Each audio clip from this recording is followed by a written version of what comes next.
morning, everyone. My name is Dr. C.P. David. Together with the Oscar M. Lopez Center, we welcome everyone to this online forum on sea level rise.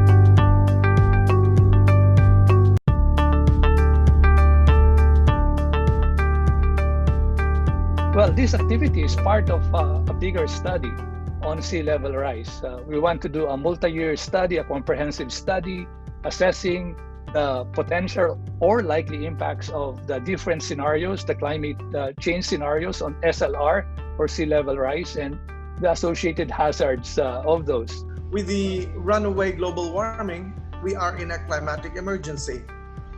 Hence, the paradigm shift needed to fully address climate change entails the masses to demand policy makers, world leaders, and even private sector leaders to focus on what needs to be done.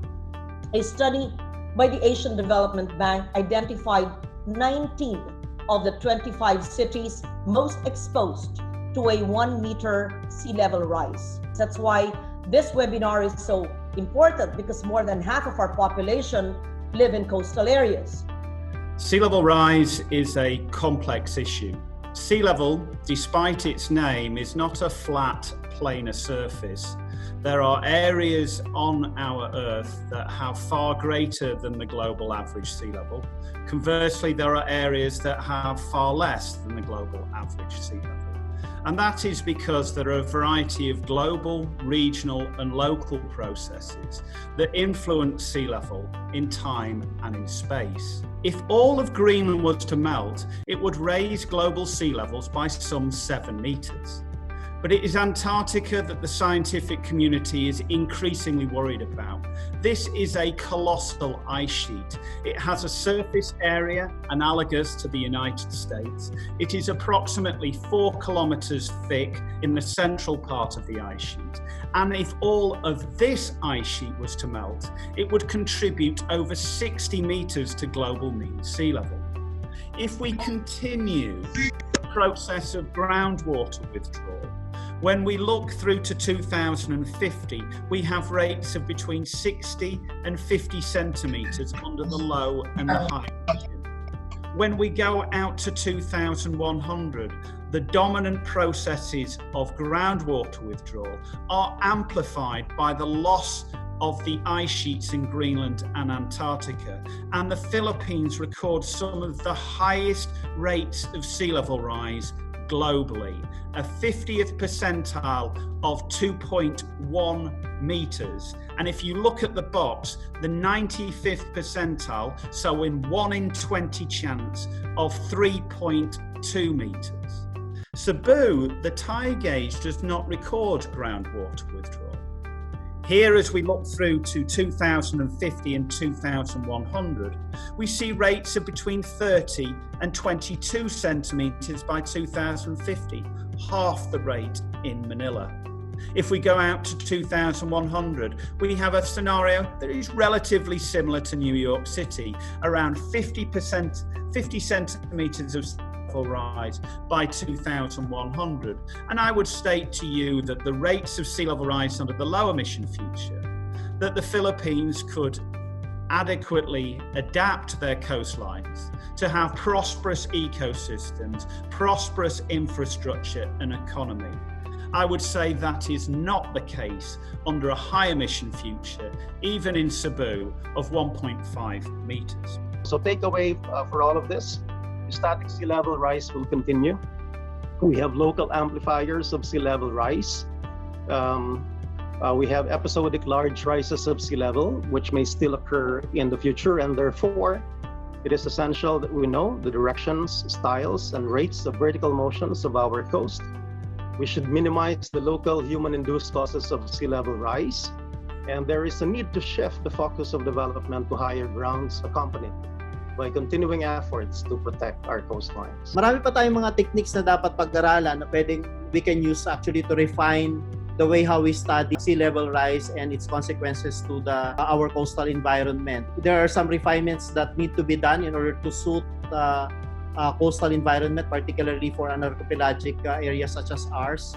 But a combination of satellite altimeter, gravity satellite data, the use of ferrometric SAR and GNSS must be pursued, maybe at a continuing level, in as much as the data is already available and they are also free. In all of this, we need to communicate to people. We need to make people understand what this means for them, and through probably some form of visualization and communication, we will be able to connect with people's objectives, people's plight, and people's psyche on this matter. The problem is how this will affect our fishers. There are about 1.6 million fishers in the Philippines. 27% of these belong to the municipal fishery, or fishery which is associated directly with its habitats of coral, mangrove, and seagrass. So if these start dying off, we're talking about loss, not only of food availability for the entire Philippines, but labor, loss of livelihood for our fishers. If you start losing these mangroves and also the seagrass, you're talking about the release of already sequestered carbon. Imagine, not only will you have disasters, but you're actually going to perpetuate an even higher increase in temperature and therefore sea level rise. If we look at the entire Philippines, ang dami-daming munisipyo na dependent sa groundwater. Pero if we over-extract yung groundwater, ang effect nun ay lulubog at lulubog ang lupa. Kaya siguro dapat na nating i-move ang mga sarili natin na kung saan available ang surface water resource, itap natin siya for our domestic and industrial use. At sana ay maging isang policy ito ng Pilipinas. So now the question is, what are they doing about it? And how are island communities adapting to relative sea level rise? There are many adaptation strategies being implemented into Bigon Bohol, which can be classified into two: retreat and in situ. So what are the key takeaways for us? First, we should stop thinking of adaptation as a matter of tipping points, but rather as a matter of choice. Island communities should be able to choose whether they want to adapt via in situ strategies or retreat strategies, or a combination of both. But to be able to make this choice, they should have at least three of these things. First, sustainable development, which will help them build their adaptive capacity. They should also have full knowledge of their available adaptation options. And lastly, a proper understanding of the risks that they face in staying as well as in leaving the island. I therefore challenge our policy and decision makers, development actors, and LGUs to be more proactive rather than reactive. A shared responsibility among different sectors is really a must, but sometimes government fails. So NGOs and civil society can take an active role to lead us through its advocacy programs to make towards establishing resilient Philippine community. Now, yung need na lang and yung challenge is to provide especially the LGUs access to this data and the availability as well of localized data especially, so that they can take that data once they've understand it properly and they can input it into their planning process, so they are better prepared to cope with the effects of climate change. Adaptation is local, and we need to get this knowledge and understanding of what is going on to the local level. And here I think one important point is projections. Look forward, what will this mean? So that we don't always have to be reactive in our adaptation, but we can plan ahead. Today's forum is one important step toward a broader cooperation across sectors on dealing with the increasing threat of rising sea levels to our communities.